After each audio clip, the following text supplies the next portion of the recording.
It's a beautiful insight. Basically, we're reading in the Torah, we're learning in the Torah about the law of an Eshes Yafas Toyar. Eshes Yafas Toyar is a very surprising law, one of the most surprising laws in the Torah.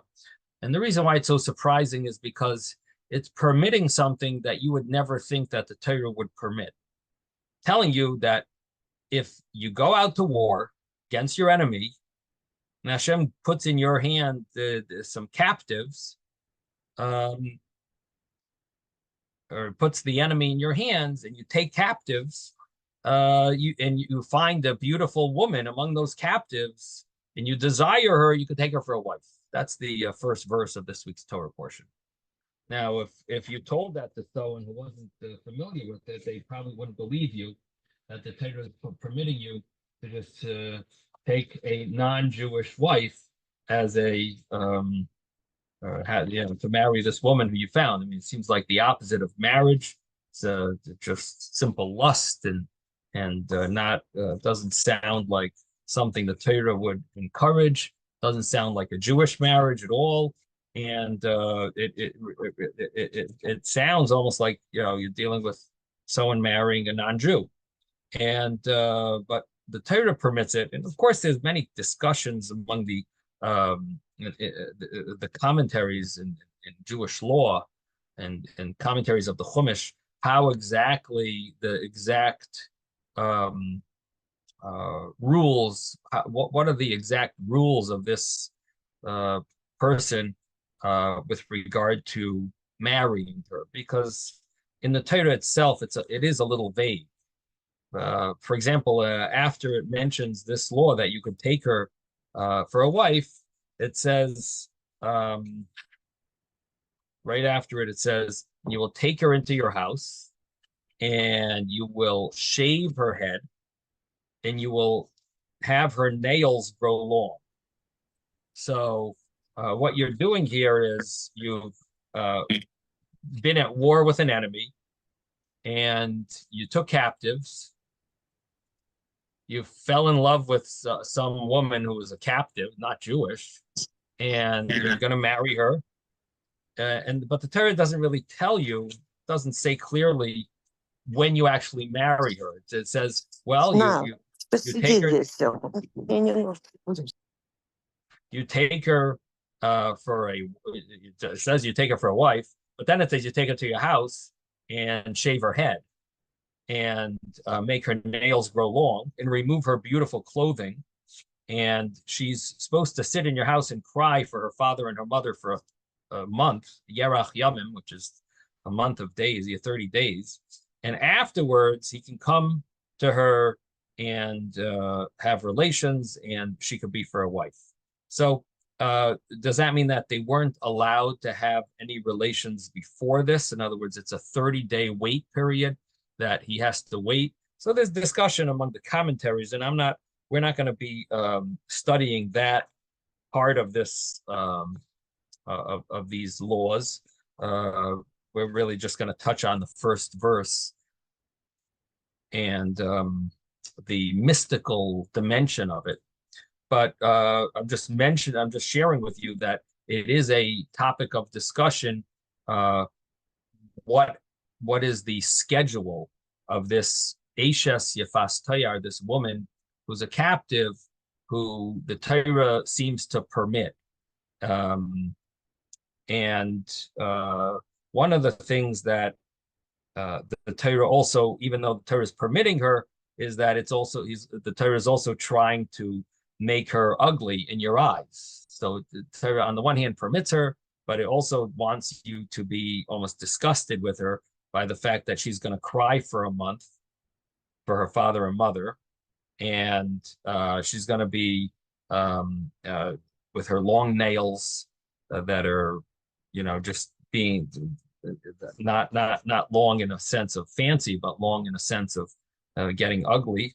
And she's not even allowed to wear like nice clothing, even though when these women would go to war for the enemies, they would send their daughters to war with beautiful clothing, and this way they would entice the men from the enemy. And and this uh, uh, this Eishes Yefas Tayar, this woman who this Jewish soldier falls in love with, he is obligated to make her ugly. So you see pretty clearly that maybe the Torah doesn't want him to marry her, and the Torah is allowing it, but it doesn't want it, which sounds like a contradiction. If Hashem doesn't want you to do it, why is he allowing it? And the answer that's given is that the Torah realized that if it doesn't permit this woman, you're going to end up sinning and going against the Torah.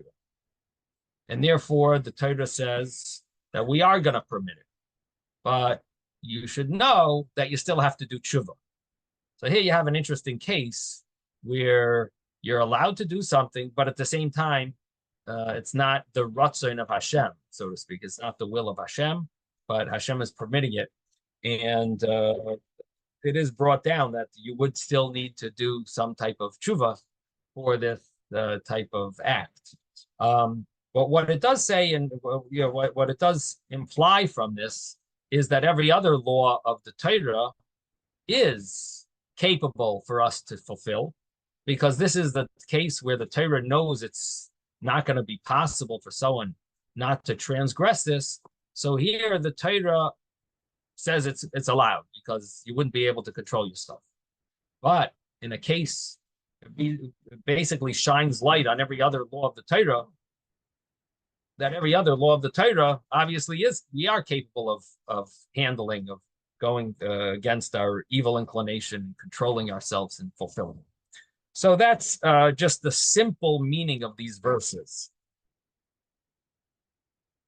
Now comes the Ohr Hachaim HaKadosh. The Ohr Hachaim HaKadosh begins, and he just begins with some a short little insight, and then he talks about the mystical dimension. So the short little insight over here that he starts with is that it says when you go out to war against your enemy, and Hashem gives your enemy into your hand, and you take a captive, you take his captive.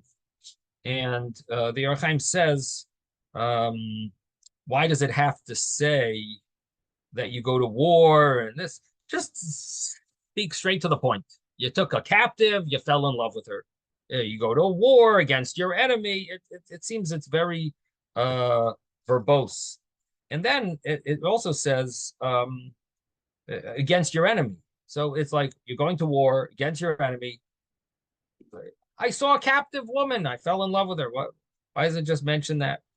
And he says maybe because the permit of marrying such a woman only applies at a time of war.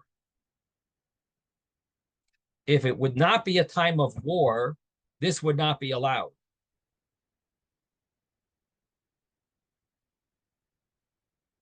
So the Torah specifically tells us that when you go to war against your enemy, which is actually Hashem's enemy, then this will be what will happen. Hashem will make you win because you're doing it for Hashem's purpose. You're taking revenge against Hashem's enemies. And the Ohr Hachaim brings a pasuk about the enemies of Hashem. Mesanecha Hashem esna, will hate the enemies of Hashem. La'oivim hayuli. This is a verse in Psalms. They are enemies to me.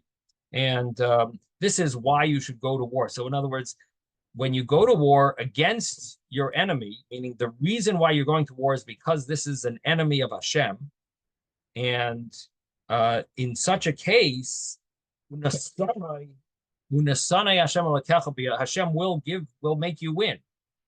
And this is a reason why you're going to win. And if you don't do it for this purpose, Hashem won't make you win. So that's a little hint that the Ohr Hachaim says you see in the pasuk. So, on a simple level, we got to, on a a small little hint over here of insight into going to war, that when you go to war, you got to make sure to do it for the right purpose. And that's the verbose elements of this verse, where it says, going to war against your enemy, Hashem will give them in your hand. And then the pasuk says, Vishavisa Shivya, you will take his captive. And what that refers to is that it's a mitzvah, he says, to take a captive. Because if Hashem put them in your hand, you should take them as captives. Don't just let them go free. Another point that the Ohr Hachaim says is not only because if Hashem gave it to you, you should use it and not waste it, but waste this opportunity.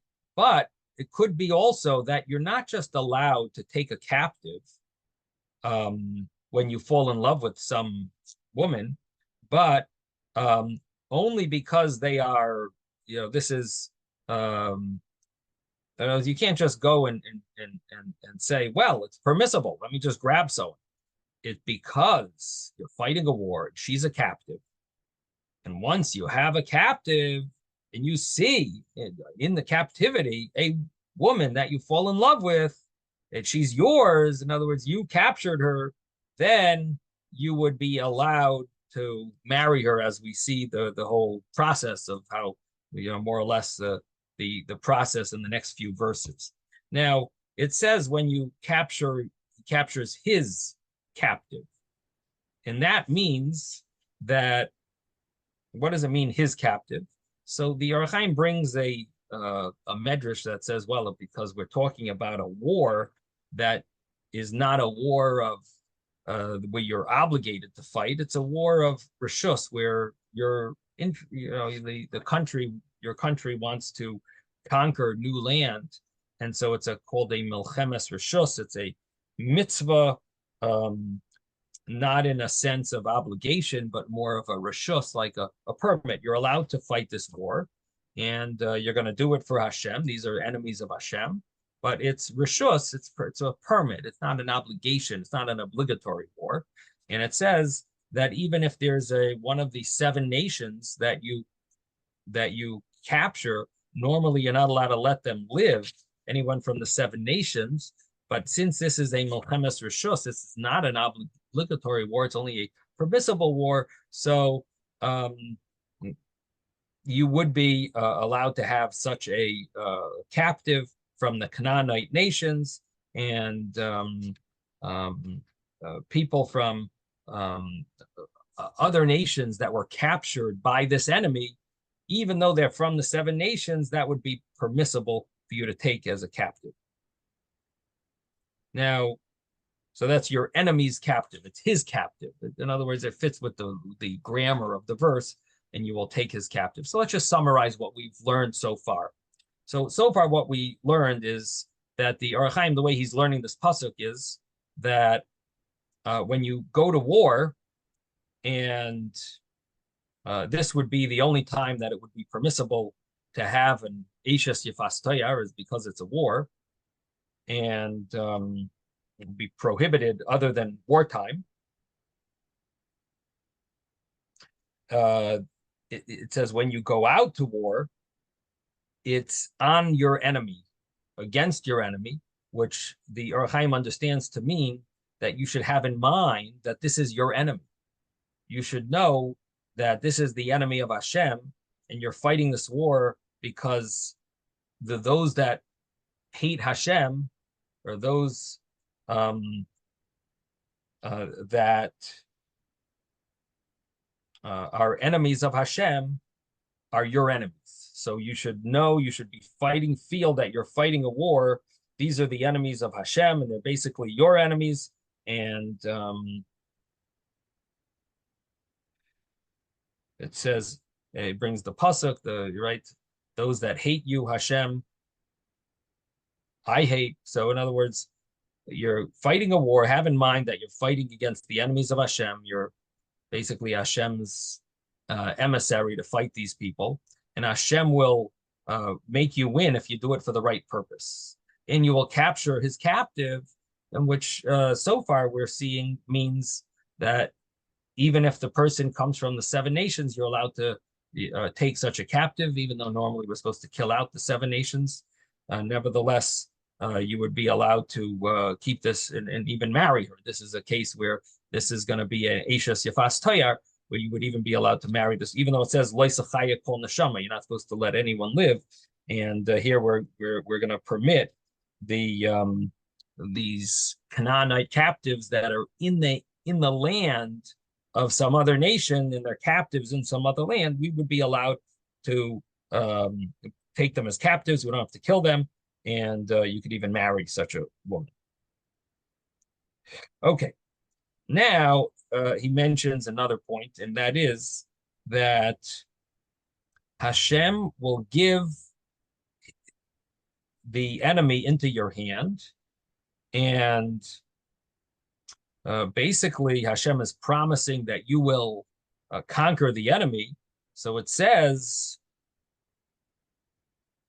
that you will conquer Shivyoi, or he will conquer his enemy. You will conquer Shivyoi, his captive. What does that mean? That Hashem is promising you that you're going to be so successful that it's like they're in your hands already. Even before you actually captured that enemy, it's called Shivyoi. Hashem will put them in your hand. In other words, you're doing this for the right purpose. You're fighting Hashem's war. You're going to conquer the enemies, and you will take captive your captive. Basically, the person who's already in potential a captive. Hashem is sort of like he's already in your pocket, even though you don't have him. And then another little hint is that even if they're stronger than you or more powerful, but nevertheless, you will capture him. And it's not about whoever's stronger, it's whoever Hashem wants. So the way they translate it now is Vishavisa, even though you should have been his captive, but you will conquer Vishavisa, you will take a captive, Shivya, meaning his captive is going to actually take a captive. Now, the person who should have been his captive, which is you, is going to end up taking him captive. And that's basically another little hint from this extra vav that it says shivyoy, the word shivyoy, the grammar, it sounds like you're not just taking a captive, you're taking his captive. What does his captive mean? So we just explained a few ways of translating it and explaining it, that number one, it's the captive is from the seven nations, so it's his captive. It's a captive of the enemy has captives, and you're going to now conquer that captive. And then the other two insights were that it's the captive is meant for you. You're ready, as if the captive is in your pocket already. And the third interpretation is that you, who are much weaker, are going to be the one who's going to take captives, even though you should have been a captive. And the way the Ohr Hachaim is translating it, you have to sort of read the pasuk a little, sort of like switch around the order of the way it sounds. It's Shivya is going to capture a captive, which means his captive, the enemy's captive, should have been a captive of his, meaning you are going to conquer. So these are different ways of explaining the word Shivya.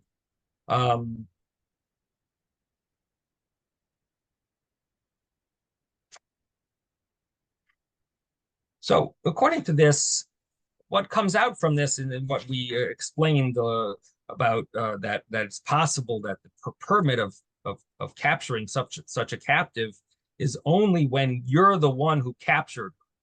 So it's only when you captured her, and not when you just find someone and decide to because you captured her in war and you fell in love with her, so therefore we're going to allow you to marry her. What comes out from that is it's sort of like a little explanation, it seems, that like, why is this that you can't control yourself? it seems that maybe the connection is because person wouldn't be able, as we explained earlier, that the Torah is permitting you to marry this woman because you won't be able to control yourself. Why can't you control yourself? Because you feel like it's almost like power. The power goes to your head. And because you've conquered her, that's why you would be permitted to marry her, because this is a scenario where you feel almost like in charge. You feel like you own her. You feel that sense of you're eligible. You deserve it. You deserve to. You took these enemies. You fought, and you feel in charge. Like people in the army, sometimes they feel like a little arrogant after they accomplish, after they are successful, just like everyone does, I guess, whenever anyone is successful. So the understanding, it gives us a little more understanding of why this is a case where the Torah can tell you, the Torah can say, well, I'm permitting it. Hashem says he's permitting it because otherwise we wouldn't be able to control ourselves. Okay, so now we have a few interpretations of what this captive is, and going to war against an enemy, the intent, the fact that you're going to win. Hashem promises you that you'll win. And now we go to the more mystical part of the Ohr Hachaim. So Ohr Hachaim mentions that, what is this captive that you're capturing? What does the Torah call her? The Torah calls her Yefas Toyar. Yefas Toyar is it's a word that's used for Rachel, our patriarch, our matriarch, Rachel. She was beautiful in appearance. Yefas Toyar. This is the term that's being used. And what happens if she's not so pretty, but the soldier, whatever, wants to marry her, but she's ugly? So the Sifri says, even afilu ka'ura, even if she's ugly, he desires her, he's going to be permitted to marry her, even if she's, who knows, maybe she got wounded in the war, and she has some disability, or who knows what. Nevertheless, she would be permitted. So why does it say this Yefas Toyar? And then include, because it says, there's another word in the pasuk. It says v'chashakta ba, if you fall in love with her, you have a lust for her. So the Sifri, the Medrash, says it means even if she's ugly. So then why say Yefas Toyar and have to say v'chashakta? Why do you need both? Just leave out that she's beautiful, and then automatically it would mean that whether she's beautiful or not beautiful, and then you don't have to add another word to include even if she's ugly. So here the Ohr Hachaim gets into the mysticism. He says she's beautiful in your eyes. Yeah, but the Sifri has to add an insight that what would happen if she's ugly? Why did we need that from the Sifri? You would think that whoever you want to marry is right. She's Yefas Toyar, right? So why would the Sifri add even if she's ugly? Wouldn't that not be necessary? You could just, she's Yefas Toyar. I consider her Yefas Toyar, right? That's all it's about. So why does the Sifri have to add? No, even if she's ugly, it must be saying that there is room to say that she has to be not just beautiful in your eyes, but she has to be, in general, she has to have a beautiful appearance, beautiful, Yefas Toyar, beautiful appearance. And the Sifri adds, but no, that's not true. It doesn't have to be that. So how does the Sifri know that? From v'chashakta. So the Ohr Hachaim is asking, just don't say v'chashakta and don't say Yefas Toyar. And then it'll automatically be that you want to marry her. If you want to marry her, obviously she's beautiful in your eyes, like you're saying. In other words, the fact that you want to marry her, it doesn't say you just want to have relations with her. It says you want to marry her. So that's all it needs to say. You want to marry her, marry her. Obviously she's beautiful in your eyes. So the fact that it says this it seems like it's not necessary to add these two terms, Yifas Toyer and Chashak. So the Ohr Hachaim says that to answer all these questions, you have to ask a general question here. This is where it gets down to serious. This is Kabbalistic ideas, very enjoyable. Actually, this is more the very enjoyable Kabbalah. Here we go. So he says, why is it that Hashem would make this great miracle? You won the war, victory over your enemy. And at the same time, Hashem is saying, you know what? You can defile yourself with a non-Jewish woman who worshipped other gods and marry a non-Jew. Well, how could that such a thing be? Hashem just made this great miracle for you. He made us victorious. And this is a time when we should be connecting to Hashem in a more intense way. And pure, we should have more tahara, be moisef tahara, add in purity, add in our dveikus, in our connection to Hashem. And here the Torah is saying, no, the opposite, that go marry a non-Jew. Sounds very surprising. Go distance yourself from Hashem. Harchokas dveikusenu, it says. Here, it's doing this act. You're just basically disconnecting from Hashem. How could such a thing be? It says, I understand if you're hungry and there's no food, you have to eat non-kosher. That's fine, right? That's okay. That's understandable. But this is such a disgusting abomination, and for what purpose? You're going to die?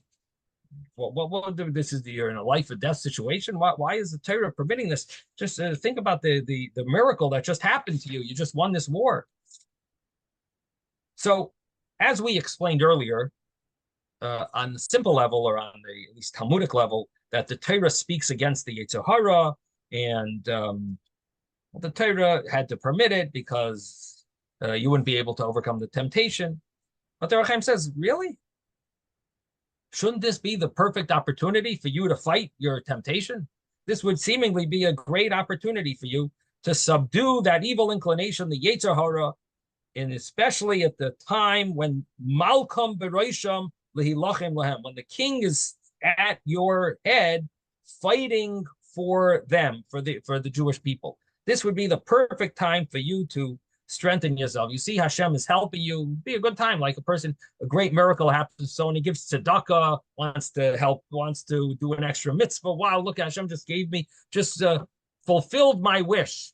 You just made my wish come true. What do? You want to get more close to Hashem, do something extra. Here, what are you doing? Hashem just made you win the war? Okay, now we're gonna, it seems shocking. You're gonna go and marry a guy. So this is the foundation of the subject, says the Ohr Hachaim. When Adam Harishon sinned, many souls became captive to the side of impurity, the forces of impurity. Many souls became captive. And these are the souls of the Gerim.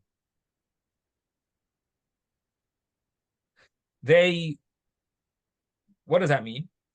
They start out worshiping idols because the soul, the Jewish soul that they have, was captured by the other side, the side of impurity, and it's like attached to a non-Jewish, or it's on this, it's being held by the side of tumah, of impurity, and then they convert and they become sort of redeemed to the Jewish people. The Ohr Hachaim brings a few examples. He says, look at Rus, look at Shmaya and Avtalyon, look at Unkelos.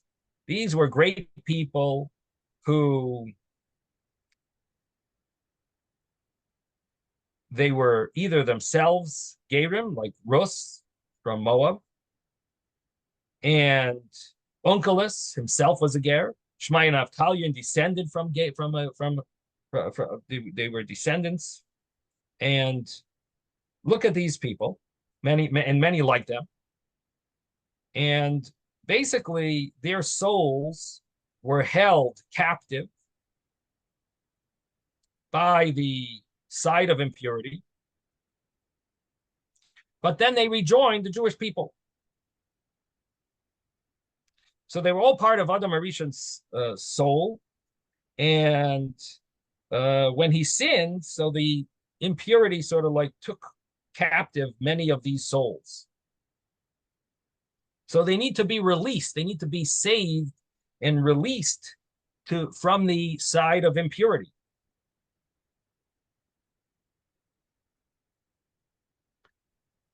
Now, some of the souls have a more spiritual side to them, and they come on their own to become Jewish. And others we'll see are a little different. Let's continue. I will also reveal another secret, says the Ohr Hachaim Kodesh. You can find a pure soul attached to an impure soul. It comes down to the world in the body of an idol worshiper. Neshama Tameya is an impure soul. And the pure soul doesn't have the strength to influence and turn the impure soul to do good. And it stays and remains there until the time that it'll become freed. And he says, this is the secret of the story of Dinah and Shechem. This is powerful. Shechem had a soul attached to his soul. Shechem was evil, but he had a soul attached to his soul. In one of the words that it says in the Parsha, that it talks about Shechem was the one who raped Dinah, Jacob's daughter. And Shechem, it says in that Parsha, Rachavas Yodayim, that behold, your father has a tiny little piece of land. I'm going to give Rachavas Yodayim.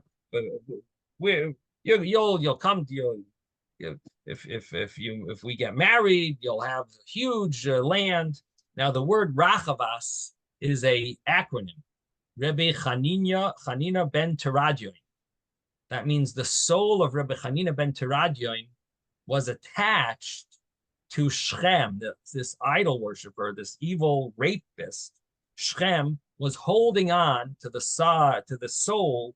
His soul encompassed the soul of Rebbe Chanina ben Teradyon. It was attached to his soul. And that's why it says the word Rachavas, Rebbe Chanina ben Teradyon. And it was attached to the soul of Shechem ben Chamar, the Shechem. And the Rebbe Chanina ben Teradyon was not able, his soul was not able to influence Shechem. And Shechem himself didn't even convert. And when Dinah attached to Shechem, when she became attached to Shechem, the soul of Rebbe Chanina ben Teradyon found its kind, meaning Dinah, and attached itself to Dinah's soul and escaped from the side of impurity and was able to join the Jewish people. And that's what it says, Vatidbak nafshoi bedina. It says that Shechem's soul became attached to Dinah, but it doesn't say Shechem's soul. It says his soul became attached to Dinah. Who is his soul? It doesn't mean Shechem. It means the soul of Rabbi Chanina ben Teradyon. His soul became attached. That's what it says. V'tidbak nafshoi, the soul of the Rachavas of Rabbi Chanina ben Teradyon came attached to Dinah and was able to be freed. And then it came back down in the soul as a Jewish person, Rabbi Chanina ben Teradyon. So that's one point. That's you sometimes have a soul that's attached to another soul, and the soul doesn't have the power to overcome the evil and convince and change the person, but it waits to get free. Then you have sometimes a soul that is entrapped in klipa, which is side of impurity. Literally klipa means the shell, but you have a nefesh kedusha between the klipa, which means it's connected to the world of impurity, of idolatry, and so on, of another person, that, or it's connected. It's just connected to that world, and it influences the heart of the person to become good. And it will banish the element of evil from that person, or it'll sweeten that element and transform it to holiness. So you have these two options, and these are the Gerim that convert from the nations of the world. Rus, Naama, and other Gerim that come on their own. Basically, the reason they came was their soul was entrapped in the klipa. They're inside a body of a non-Jew, and their soul influences their heart, and it somehow either gets rid of the bad, the evil, or it sweetens it. And that's what causes them to come on their own to become Jewish.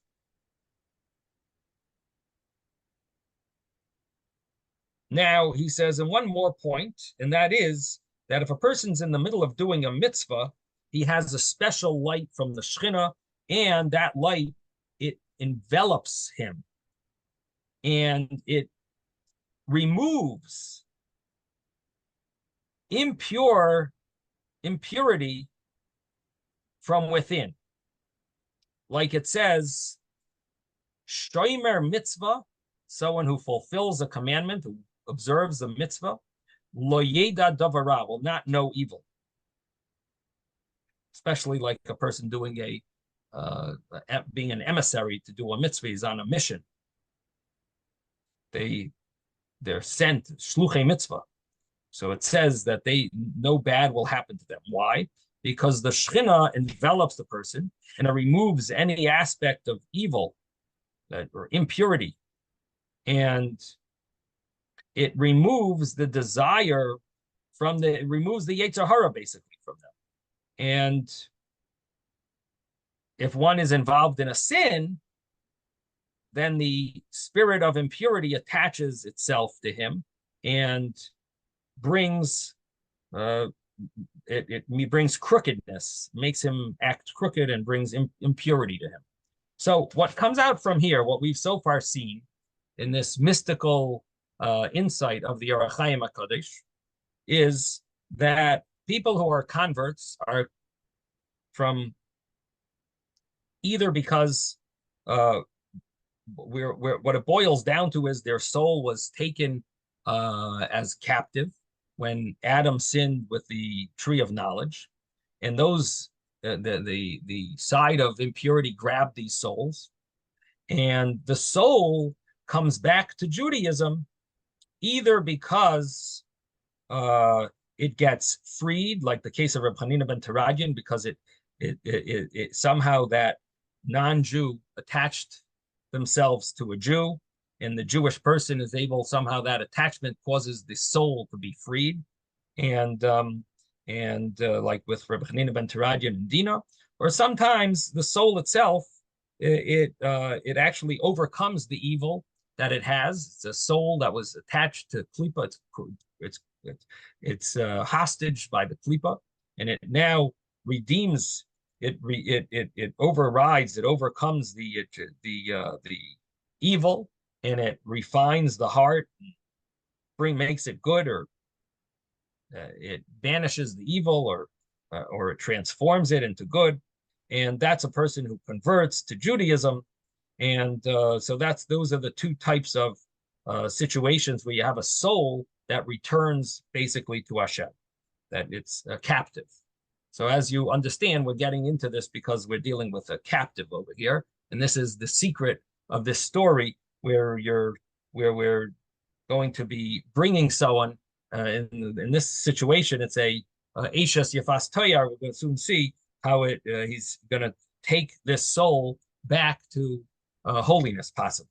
Now, and the other point is that the Ohr Hachaim adds is another point about being able to get rid of evil within ourselves. And that's if you're doing a mitzvah, the evil inclination doesn't have power over you. The mitzvah saves you, so to speak, because the Shekhinah is surrounding you and you're able to banish, or the Shekhinah banishes the negative side, impurities, and so on. But if a person's involved in Aveira, so then the sin, it attaches itself to him, or the spirit of impurity attaches itself to him, Ruach HaTumah, and it causes him to ma'aveses darka, his ways become more crooked, and continues in causing more spiritual harm to himself. Now that we know all this, so now we're going to understand this mitzvah. You go to war.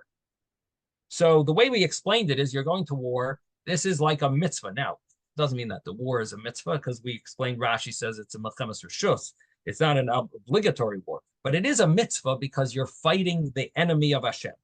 So you're doing this mitzvah, and you come to this captivity.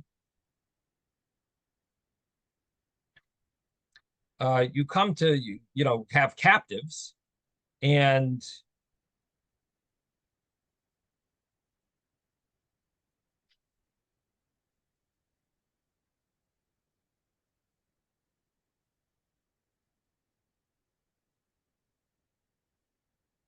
what that means is that while he's doing the mitzvah of winning the war, he gets these captives. And the fact that he falls in love with her during that time that he's engaged in this mitzvah means that it must not be just because of his Yetzer Hara that he's falling in love with her. So what happens? He sees this Eishes Yafas Toyar. What's a Eishes Yafas Toyar? Eishes means the wife of a Yafas Toyar. This is a woman that has inside her something beautiful called the Yafas Toyar. Yafas Toyar means a godly soul.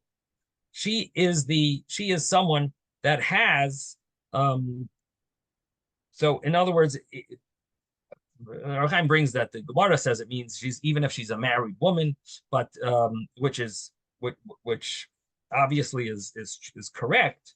But the Ohr Hachaim wants to say, but there's also another point to it, and that is that it's, in addition, the fact that she might be a married woman, it doesn't matter. Nevertheless, the fact that the pasuk goes out of its way not to say an Eishes Ish, but it says Eishes Yafas Toyar, the wife of a Yafas Toyar, of this beautiful form woman.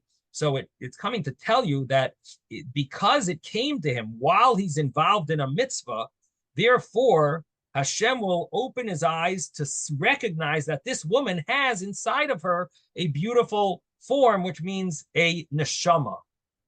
Eishes Yafas Toyar means a wife of a neshama, a wife that has inside her a woman. She's a woman who's not Jewish, but she has inside her a neshama, a holy soul, which is called the Yafas Toyar, a beautiful of appearance, a beautiful a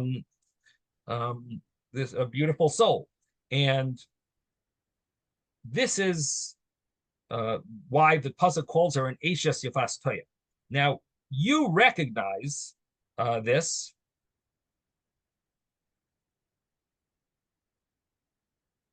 from the fact that while you're connected to the Shekhinah, you're doing this mitzvah, you're feeling a desire for her.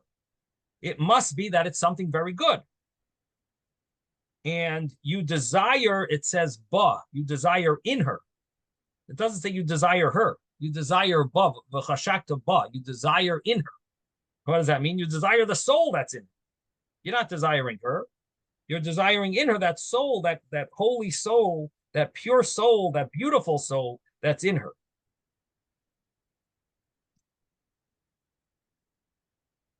It doesn't matter if she's ugly. It's all about what's inside her. And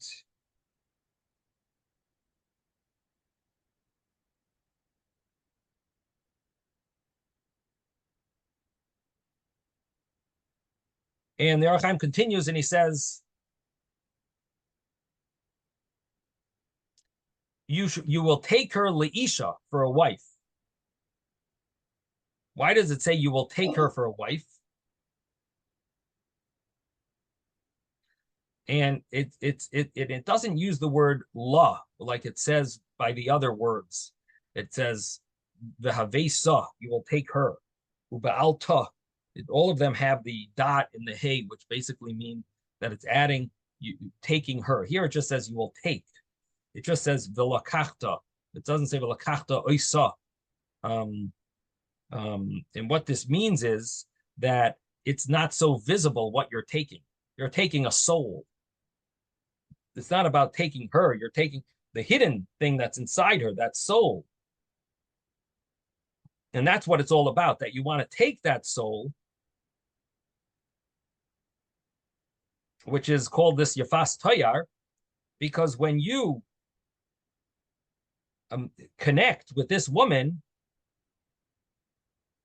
that has this holy portion inside her, this godly soul, the element of good will immediately establish it'll buy its place within the Jew who will acquire it, similar to how Dinah acquired the soul that was inside Shem.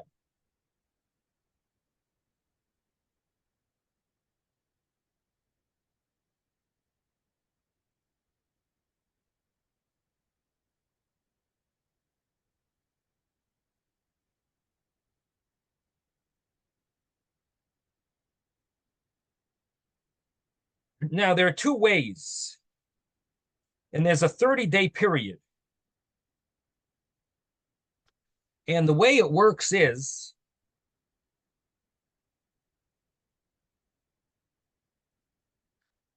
this woman, it's not known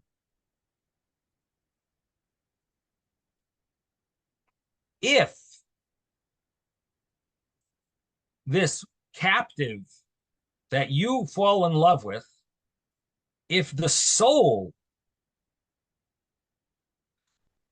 will leave her similar to Shem and Dinah, just by having that initial contact.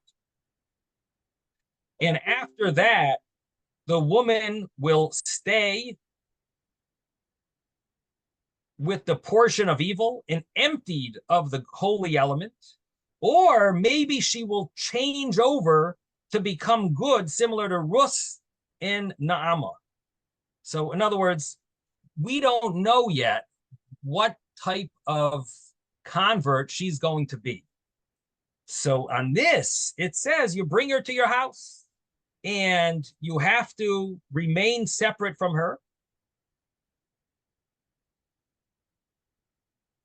because you don't want to have any connection to this klipa, this impurity. And she might not be getting rid of that impurity. She might be keeping it. And so you need to stay separated from her. And then after 30 days, we have to make an evaluation. If she converts,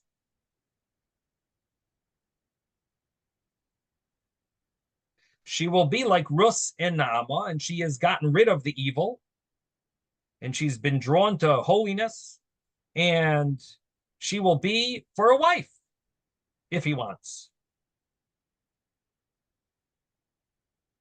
Meaning, if he feels that desire for her, even after these 30 days, and she's willing to convert. Now, if he does not desire her, then that means that's a sign that the good that was in her left through their first initial getting together. And the portion of evil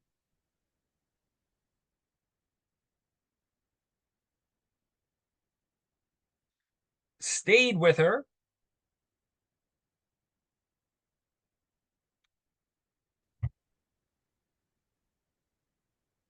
and the good left her, and the evil basically was separated from that, and he no longer wants her because there's no more holiness in her.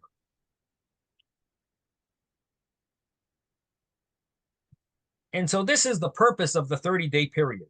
And this is the possibility. Now he says there is a potential that maybe he's going to desire such a person without, not because of a godly soul, but just in a way of inappropriate immorality.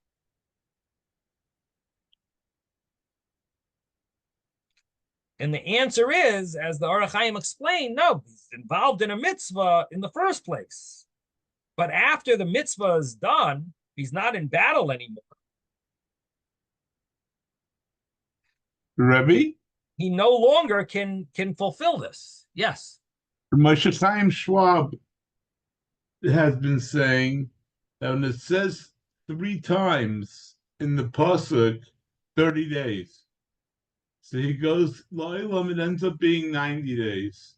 He's supposed to be away from the father's house and away from the thing, whatever. I don't have the pasuk in front of me. But it's repeated 3 times, 3 different things, so it's a 90-day period. Mm-hmm.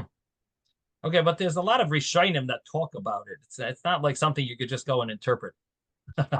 There's numerous arguments about whether there's the Rambam's opinion and Rashi's opinion. Yeah, I'm only repeating one other source. You keep saying 30 days, 30 and I'm saying not necessarily. Okay, right. Okay, but I think the way the Ohr Hachaim is learning it is 30 days. Yeah. But yeah, thank you for mentioning that. Okay. Now, so this person is involved in a mission of a mitzvah. He's fighting a war, and that's when this applies. Afterwards, it could be that he's going to desire her for physical beauty and for sin.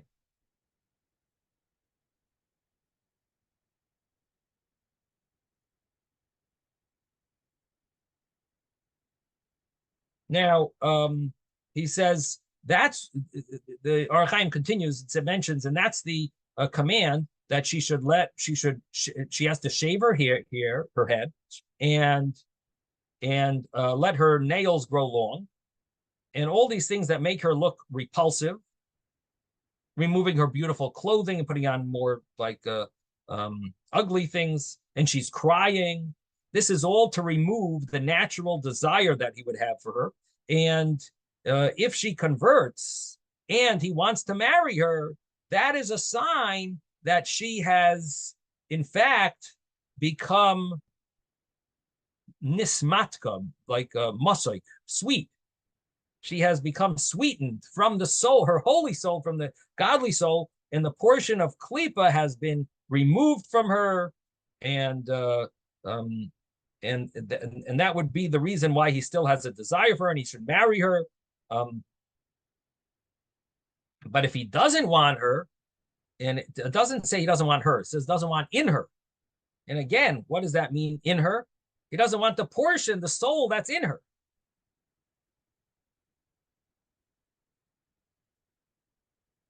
If he no longer has a desire, it's a sign that it's probably not in her anymore. And she probably left her. And therefore, there's nothing more that he should do. He should not be marrying her, should send her on her own, lanafsha. And what does it mean, lanafsha? Sends her to her soul. What does it mean, lanafsha? So he says a few interpretations.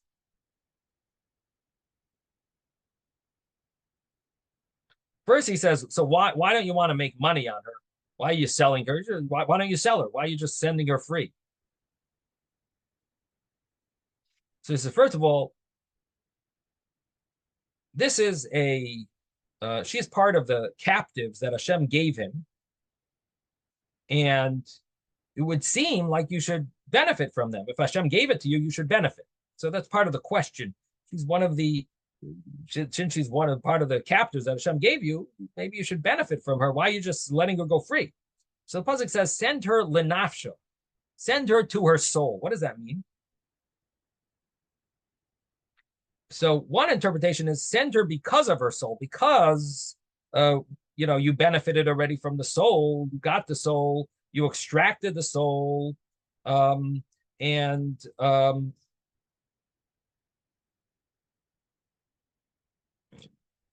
it's not really right to benefit from her by selling her. Or it means send her to her soul means send her with her the soul that she has that remains with her, and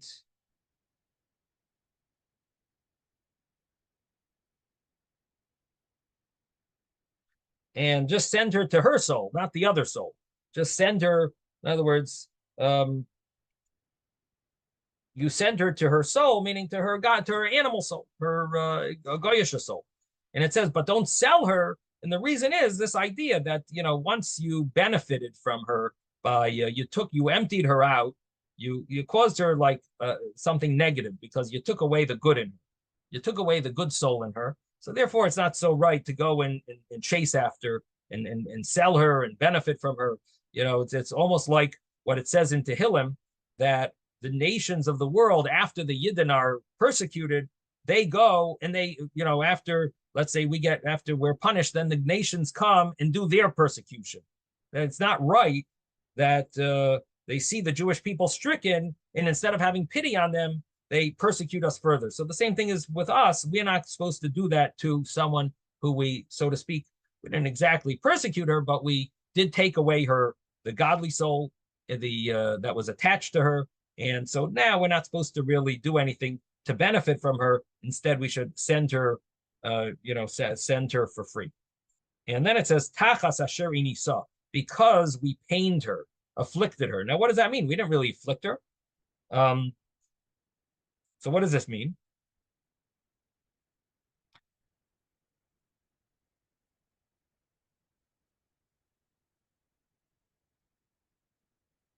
In fact, how could it be that a Jewish man that has relations with a Goyish woman, is that called afflicting her? This is the best thing that they love. It says that everything of a Jew is loved by the Goyim. Even our animals are loved more than their wives. How much more so our women are for sure much more of interest to them than anything else. So why would this be? The same thing would apply to our men, for their women. So why would this be something that is some type of affliction to them? But rather, what it means is that it's the affliction is this hidden concept of that we took away. We were sholal kodesh mimeno. We took prey of the holy soul. We took it from her, and therefore we're not supposed to cause any more pain to her by selling her, and instead we let her go free.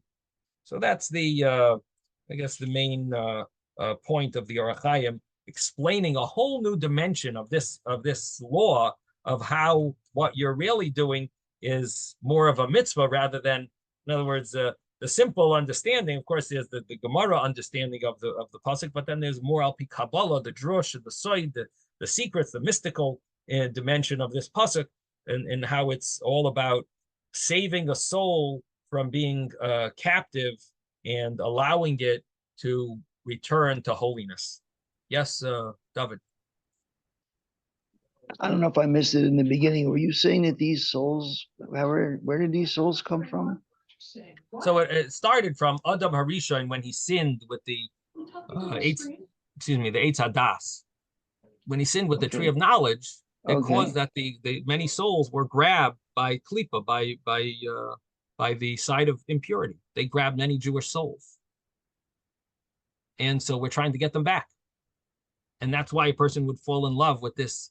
While he's doing a mitzvah, he would be attracted to such a woman, is really not attracted to the outer beauty, he's attracted to the soul that's inside her.